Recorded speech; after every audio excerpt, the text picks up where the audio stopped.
అవనిలో గల యాత్రలన్నీ చేయగవచ్చు, ముఖ్యమౌ నదులందు మునుగవచ్చు.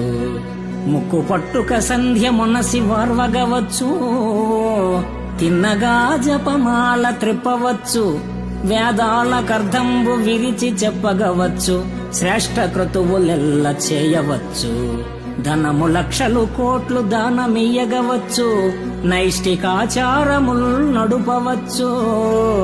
చిత్తమన్య స్థలంబున చేరకుండా నీ పదాంబోజములయందు నిలుపగలమా.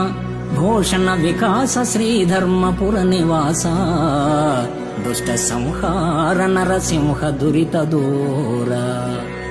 అవనిలో యాత్రలన్నీ చేయవచ్చు, ముఖ్య నదీ నదాలలో మునగవచ్చు, జపమాల త్రిప్పవచ్చు, వేదాలకు అర్ధ వ్యాఖ్యానాలు చేయవచ్చు, యజ్ఞయాగాలు సల్పవచ్చు, దాన ధర్మాలునరించవచ్చు, నిష్ఠగా బ్రతకవచ్చు.